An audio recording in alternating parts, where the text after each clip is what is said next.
Hey guys, come check this out.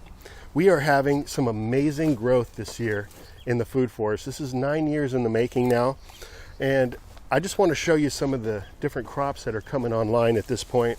It's very early in the season. We're not even to spring yet, but check out this apium, for example.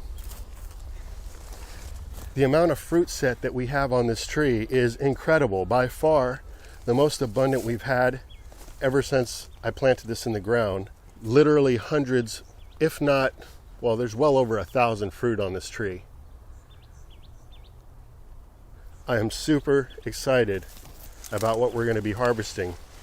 At this point, with this size fruit being about the size of my pinky nail, this would be a good time to thin the tree, taking off some of those smaller fruits.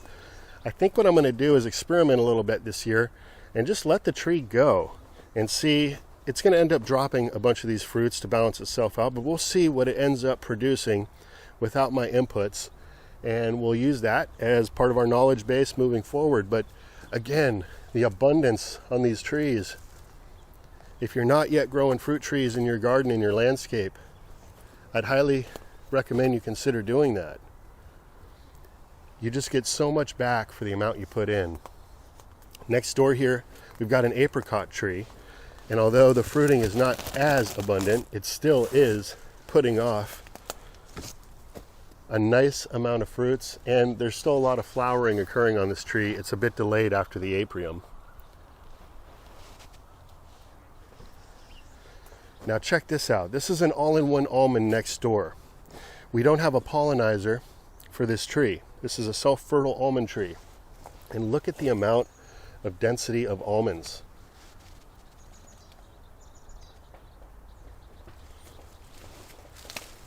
Guys, this is what it's all about. I'm so excited.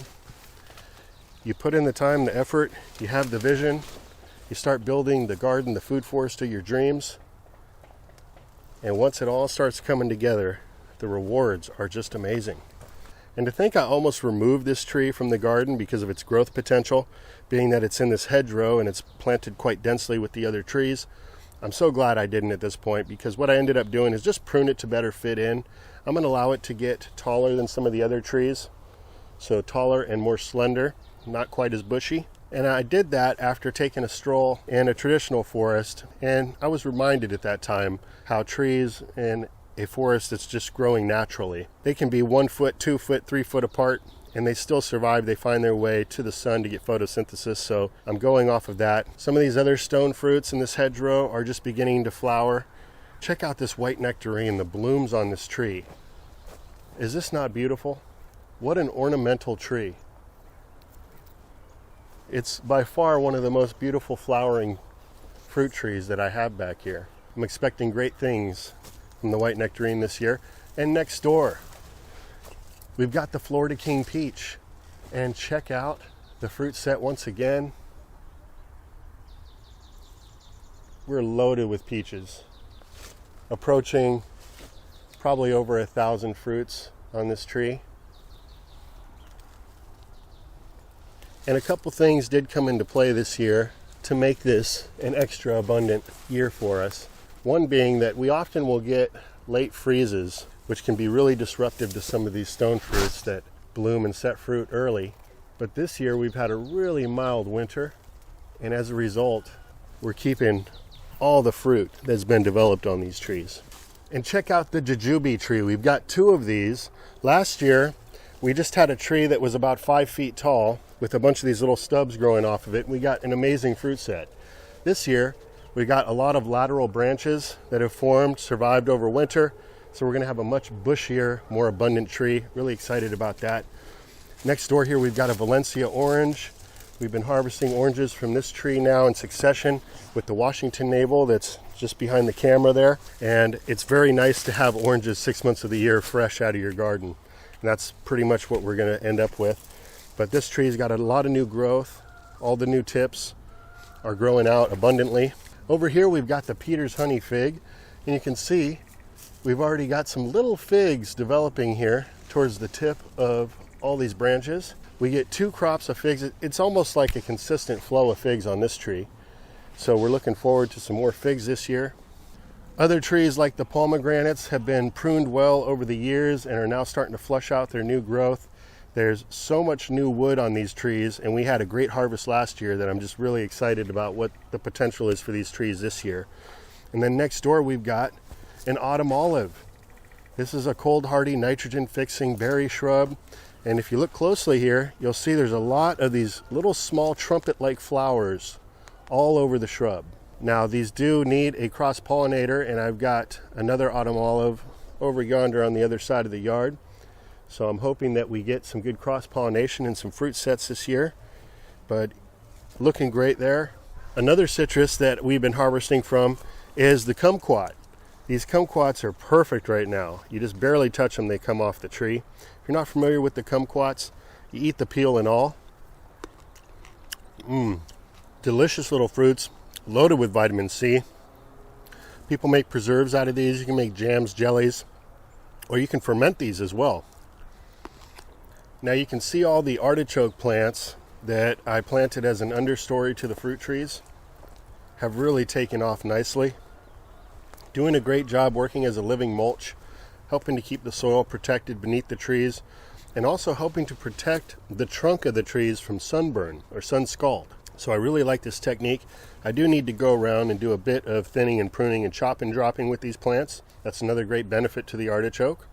There's a lot of details that don't always come through on the camera, but I've established a lot of these little fava bean patches, and you can see they're doing quite well, as are the garlic patches, the elephant garlic that we established. Here's a few of those plants there.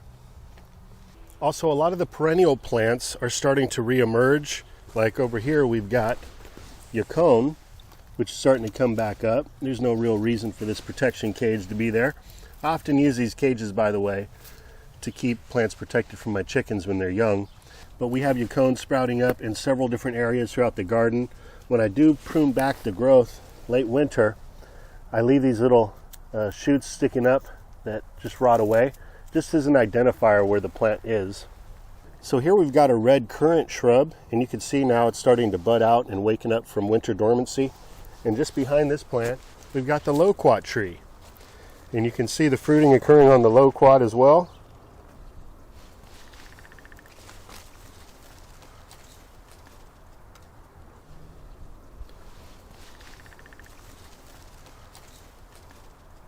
There are some changes this year. We had a 2-in-1 planting of a plum and plum cot, and the plum actually had some issues last year. I had to remove it from the plot, but we're left with this amazing plum cot here in bloom. Absolutely beautiful blossoms here. And right next door we've got another autumn olive, and you can see this one has yet to really open up and start to flower. There's just a few little flowers starting to develop. Now everywhere you look towards the ground in this food forest, you're going to find something growing. Here we've got oregano, which I like to use as living mulch or ground cover, growing around the base of this young fruit tree here. And you can see over here we've got some Swiss chard coming back like a perennial, and all these little baby chards starting to sprout up from seeds that dropped. So we could easily dig some of these up, transplant them, and space them out appropriately. But whether or not we do that, we always have Swiss chard now coming up in the garden just through volunteers. And check out the goji berry plants. They're already starting to produce clusters of berries and flowers. You got to look closely because the berries are green when they're young. These plants are loaded. And here we've got another pineapple guava, and you can see all the new growth occurring on the shoots here. So here's a plant I'm really excited about. This is a Pakistan mulberry, and you can see the new growth. It's starting to leaf out now. This plant is going to really take off this year. I'm expecting it to get probably about 10 feet tall. If I give it a little bit of fertilizer, some water, this plant's going to really grow quickly. So this is an amazing plant I've been excited about. And everywhere you look, of course, we've got perennial greens growing. A lot of these I never staked up. I just allow them to go to the ground. And just check it out. If you look at the base of any of these plants, you're going to see dozens, if not hundreds, of little baby greens growing, little volunteers from the seeds that dropped. So whenever I decide to remove a more mature specimen, we've got many, many more taking its place. Here's another garlic patch with some elephant garlic that we recently planted. Some more goji berry here. We got the flower and the berries. And we're even getting chicken eggs right now, once again. You can see we need to pull a harvest. And at this point, most of my chickens are reaching 11 years old and they're still laying eggs for us. So it goes without saying, happy chickens are going to continually produce eggs for you. There really is no 2-year limit like what you hear on the mainstream side. When you're growing chickens in a confined area, they're not very happy, their diet's limited. That may be the case, but in a more natural environment, they just keep on laying for you. And check out this fava bean plant here. This was a volunteer. You can see how beautiful the flowers are. The flowers are edible, the leaves are edible, the tips of the plant are edible, the young pods it's going to produce are edible. I like to wait for them to mature and harvest the nice fresh fava beans inside the pods and make a fava bean chili. And here's another little patch of fava beans that I manually established not too long ago. And here's some of the fava beans that I stuck into the hugelkultur. You can see they're popping up everywhere. I've still got some planting out to do on these hugelkultur mounds. Here's some more favas coming up. We've got some mugwort that perennialized here. Some of the most prolific volunteers that I have growing back here at this point are the hollyhock, which is a beautiful flower. Produces these spiky tall stalks with lovely flowers, attractive for hummingbirds. Just makes a good backdrop in the garden. Also the borage. The borage flowers are edible. They taste like a mild cucumber. Great for adding a little color into your salad. You got these growing everywhere. The bees love them as well. The artichokes. The majority of the artichokes that you see that aren't in a patch have volunteered themselves. I love this plant, not just for its beauty when it starts to blossom, and of course for the artichokes that they develop, but the fact that we can use this plant as a chop and drop, and the amount of organic material it produces is just amazing. So there you have it, guys. I just wanted to share with you where we're at today. Still late winter, Zone 9B, Northern California, more towards the central part of the state here in the Bay Area. We're having a lot of new production taking off this year. Things are maturing, getting more established. There's more fruit sets, more volunteers, more strength in the plants that are surviving and thriving now. And this is what it's all about. Sustainable, organic, backyard food forest systems for the win. I hope you guys found this video helpful or entertaining in some way. I hope you're able to get out into the garden and get at least one thing done today. That is the name of the game. Get ahead of everything and keep yourself motivated. Get outside. You'll find that you enjoy your day and your time so much every time you do that. And so with that, I want to wish you all a good one. Until next time, this is Dan from plantabundance.com. Take care. I'll be talking to you again soon.